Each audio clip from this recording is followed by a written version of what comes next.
After returning from a week-long international trip, I was pleasantly surprised when my mother-in-law, Linda, called me, sounding victorious. She mentioned something about a $30,000 windfall that we had apparently saved. Confused, I tried to recall any recent instance where I had amassed such a sum. As a freelance jewelry designer, I do maintain a savings account for unexpected expenses, but I certainly don't keep large amounts of cash around, and my bank card was securely with me. No one else has access to withdraw such a substantial amount from my account, I explained. He gave it to me, so I took it from the sideboard drawer. You guys are doing well, so it's fine, Linda declared over the phone, leaving me bewildered. Before I could understand more, she quickly thanked me and hinted at counting on me for future financial help before hanging up. I was left puzzled about the missing $30,000 until Kevin, my husband, returned home and cleared up the confusion. It was a misunderstanding. However, a month later, Linda bombarded me with numerous calls. I initially chose to ignore them, but the constant ringing eventually compelled me to answer. Over 60 missed calls displayed on my phone screen was disconcerting. As I picked up, Linda's shrill voice filled the room, accusing me of ignoring her. Her tone suggested she felt wronged, but to me it was merely the consequences of her assumptions. My life as Mary, a 35-year-old busy freelance jewelry designer wanting children but overwhelmed by work, is shared with my equally busy husband Kevin. He originally had a corporate job but now assists me in managing my growing design business. Early in our marriage, my designing gigs were sparse, and we largely depended on Kevin's steady income. Now, as my business flourishes, our roles and responsibilities have evolved, but so have our challenges, like dealing with unexpected family misunderstandings about money. As I neared the age of 33, my career as a jewelry designer began to flourish, necessitating better organization of my increasingly hectic schedule. Sensing the growing demands of my business, Kevin, who was well placed in his company and on track for promotion, made a bold decision. He resigned from his job to partner with me, applying his skills in management to our joint venture. Together, we secured contracts with prestigious international brands, enhancing both our professional and personal lives. However, managing success came with its unique set of challenges, particularly involving Kevin's mother, Linda. Living alone in the family home, she perceived our lives through a lens of luxury and often approached us with financial requests. "You always seem to be living so lavishly, I'm jealous," she would comment. As part of my role, attending product launches and dinners with executives was routine, yet Linda saw these obligations as mere leisure. Her requests grew more personal over time. My friends soon asked me for money to throw a party on one occasion. Although it might seem like we could easily afford such expenses, maintaining our business image was costly and filled with obligations that we couldn't ignore. We weren't living in luxury. These were necessary aspects of our work. Linda, draped in envy and often sarcasm, failed to grasp the nature of our expenses. Dressed up beautifully, eating at expensive places. "I envy you," she would say, despite my repeated refusals. Kevin, being her son, would occasionally acquiesce to her demands, reasoning that a little financial help was a small price for peace. "If giving her a little money keeps her quiet, then it's worth it," he'd argue, finding it simpler to appease her than to have our work disrupted. Yet Linda's demands only escalated. Recently, she expressed a desire for a new dress for an upcoming gathering. Just the other day, Linda came over and pestered Kevin. "Wouldn't a two-piece suit work?" "We've been asked to buy clothes before," I explained. She insisted there might be cheaper options, but what Linda wanted certainly wasn't cheap. Her rebuttal was that it was a fancy party and she couldn't be the only one dressed in old clothes. Furthermore, she insisted on a matching bag, leaving us exasperated. To manage her frequent requests, Kevin had previously set up a credit card in Linda's name, instructing her to use it for her expenses. Initially, she overspent significantly and was cautioned by Kevin. Although he'd asked her to inform us before making significant purchases, she continued her extravagant spending. This pattern of financial demands has left both Kevin and me at our wits' end, trying to balance the delicate act of supporting family while maintaining the integrity and sustainability of our business. I discovered an exquisite ring and couldn't resist purchasing it, though I regret not informing you beforehand. Unfortunately, the bill was exorbitant. If spending is going to be this unrestrained, perhaps it's best to return the card. We simply cannot cover these costs. The credit card was in Linda's name, but Kevin was the one managing and paying the bills. Linda seemed to misunderstand the purpose of the credit card, treating it as if it were an unlimited resource. She didn't grasp that every purchase made would eventually need to be paid for, and since the money wasn't coming directly from her own pocket, she continued to use it freely. Recognizing the need to curb her spending, Kevin decided to set a spending limit on her card. This led to Linda storming into her home one day, frustrated and complaining. "What the heck? I couldn't pay for my shopping the other day." We explained that your excessive spending was straining our finances, which necessitated lowering your monthly limit. Kevin replied calmly. "It's still enough, right?" he asked, trying to maintain some peace. "But you two are still dressing up, going to fancy places. How is what I'm doing any different?" Linda protested, viewing our activities as purely recreational. "That's part of our job, Linda. If that's a job, then what I'm doing isn't any different. It's unfair that only you two get to have all the fun," she argued. While it's true that our work involves attending product launches and parties in luxurious venues, these are professional obligations, not leisure activities. Despite her misconceptions, setting a spending limit on Linda's credit card seemed to have calmed the situation somewhat. Occasionally, Linda would visit and air her grievances to Kevin, but overall, life proceeded without major disruptions. As the end of the year approached, an exciting opportunity presented itself. A foreign brand manufacturer approached me with a proposal to expand our business dealings by relocating our base overseas. The prospect thrilled me, as it could potentially elevate me to the ranks of top-tier designers. Kevin, ever supportive as my manager, was all for taking the leap. "It's a chance we have to take," he affirmed. However, the prospect of moving abroad brought a new concern: Linda. Given her past behavior, it was a legitimate worry that she might insist on joining us overseas. The idea of living internationally was appealing, yet the thought of dealing with Linda's demands in a new country was daunting.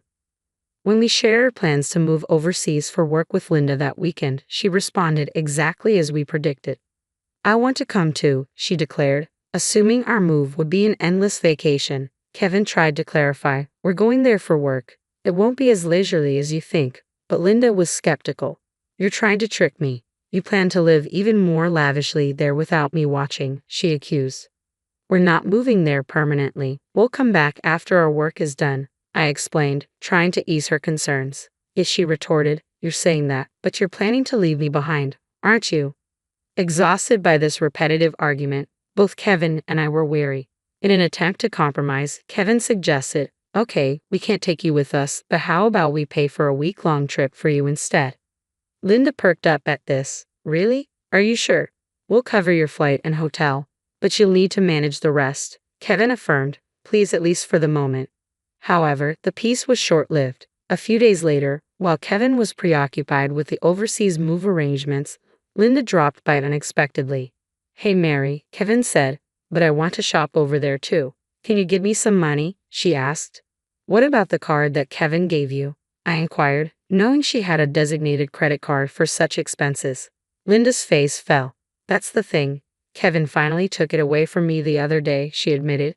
It appears she had been reprimanded for overspending, and anticipating the challenges of managing finances with different currency rates overseas, Kevin had confiscated the card. "I don't have that kind of money on hand either," she added.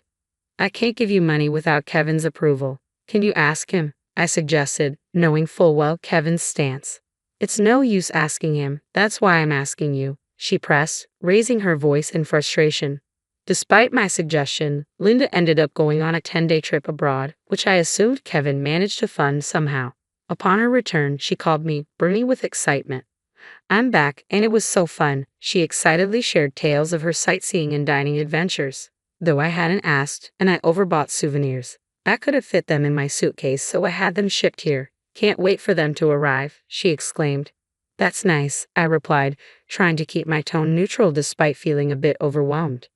"Thanks to the money you saved up, I had a blast," she exclaimed. "Saved up money?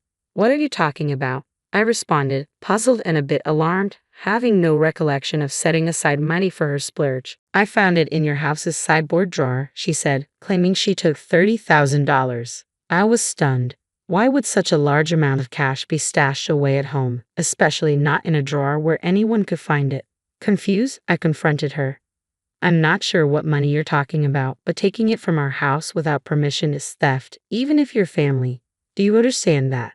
Linda's response was unsettlingly casual. That's why I'm telling you now. I used it. Consider it a post factum report, she declared unapologetically. I have no idea about this money, but if you took it and used it without telling anyone, that's a crime. And if it was something Kevin had set aside for an important transaction, it's even more serious, I explained, trying to make sense of the situation. Despite this, there hadn't been any noticeable disruptions in our business finances during her trip. You two live so extravagantly, so why can't I have a little of that? Think of it as doing a favor for your parent. It's not a big deal, right? She rationalized, showing a sense of entitlement that was hard to comprehend. It's one thing to ask for help from your son and his wife, but this is not how you should behave after taking someone else's money. I replied, still in disbelief. I'm glad you enjoyed your trip, but I'll have to discuss this with Kevin when he returns. Kevin will understand. After all, I'm his only mother and $30,000 isn't much to him, she assumed. All right, I'll pass the message along, I said, astounded by her lack of awareness. Later that evening, when Kevin came home, he looked troubled. Mary, do you know about the money I left in the drawer? He asked urgently. 15 days ago, I withdrew it from my bank account, and now it's gone. Keeping such a large sum in a drawer, didn't you think it was careless? He questioned. I needed cash immediately for an urgent payment. Do you know anything about it? It suddenly clicked. Linda's earlier call, thanking me for the $30,000 and mentioning how much fun she had, made sense now. It was Kevin's money, meant for a crucial purpose. Kevin, today Linda called, thanking us for the $30,000 and saying she had a blast with it. I didn't understand what she meant until now, I explained, piecing everything together. So, it was Kevin's money, but what was such a large amount meant for? I asked. Hey, if it wasn't for a business payment, we've been doing bank transfers for a long time, right? Why cash all of a sudden? I questioned, trying to understand the whole scenario while dealing with the ramifications of Linda's actions. I was aware it was Kevin's money that had disappeared, but the full context was still unclear to me. Linda, it turned out, had taken the money without informing us, and I needed to understand why. I asked Kevin, puzzled by the situation. Kevin began to unravel the backstory. After he had reduced the credit limit on Linda's card, she started secretly borrowing money from various sources, including consumer finance cards and credit cards she had opened without our knowledge. When Kevin discovered her growing debt, he took away all her cards and withdrew cash to settle her debts directly, aiming to bypass the banking system to keep our business accounts clean and maintain trust with our partners. This was also partly a farewell gesture, as we're moving abroad and won't be around to manage such issues for her, Kevin explained. I plan to handle her debts discreetly to prevent our financial records from getting complicated. A month had passed since then, and as I was busy packing for our move, Linda's frequent calls became hard to ignore. When I finally took her call, her voice was tinged with desperation. Why aren't you answering my calls? I've called so many times, she said, almost in tears. I'm sorry, Linda. I've been caught up with the move. What's going on? I asked, trying to remain calm and give her a chance to explain her side. It's not just one thing, it's everything. They're asking for payments almost every day. It's too much, Linda confessed, her voice cracking under the strain. Have you tried contacting Kevin about this? I inquired, hoping she had sought his help first. He seems to be blocking my calls. I can't get through to him at all, Mary. You're my only hope now. Please help me, she pleaded. I realized then just how complex the situation had become. Linda's financial recklessness had led her into a labyrinth of debt, and now, isolated from Kevin's assistance, she was turning to me as her last resort. As we prepared to start anew in a foreign country, the challenges of dealing with Linda's financial chaos loomed large, demanding immediate attention before we could fully focus on our new beginnings. I was taken aback by Kevin's drastic approach toward his own mother. If he had used the prepared funds to directly settle Linda's debts, this distressing situation might have been avoided. Instead, Linda was now overwhelmed with collections letters and relentless calls from finance companies and consumer lenders. It was a scene reminiscent of something from a dramatic film, one I had never expected to witness in real life. I'll talk to Kevin, but I can't guarantee what he'll do. A son should help his mother in trouble, right? Please ask him for me, Linda pleaded at the end of our conversation. However, with our impending business expansion and stretched financial resources, we couldn't afford to further assist Linda, especially given that she had misused the money meant to settle her debts. When I relayed the details of the call to Kevin upon his return home, he responded with a mixture of fatigue and resignation. I had planned to sort things out before we left, but she squandered that chance herself, he said coldly. Indeed, the money was originally earmarked to clear Linda's debts, but she had instead blown it on a lavish trip, leaving no room for excuses. As Linda's calls persisted, I followed Kevin's lead and set her number to block. Although part of me wished to help her, she was, after all, Kevin's mother. There was nothing I could do if he had chosen to detach from the situation.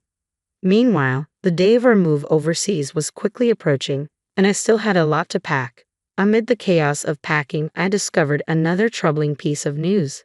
Linda had resorted to selling her house to manage her debts. It turned out she had concealed even more liabilities than we knew. The total amount was so substantial that even after selling her property, she couldn't cover it all. The thought of losing the family home where Kevin had grown up is profoundly upsetting.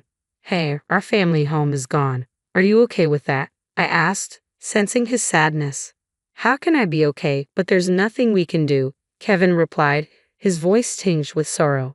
Losing the house where he grew up must have felt like a great loss, akin to how I felt when I lost my parents' house early in life. In the midst of these complex feelings and the heavy task of packing, we had to come to terms with the fact that some situations were beyond our control and focus on our future. As we prepared to start anew in a different country, the bittersweet reality of losing a family home struck me deeply.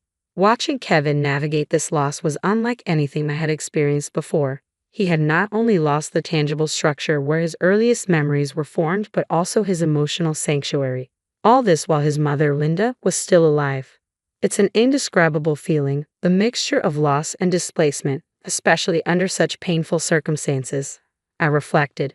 The impact was profound and complex, far more than mere bricks and mortar. It was about losing a part of one's history and the comfort of a place that no longer exists.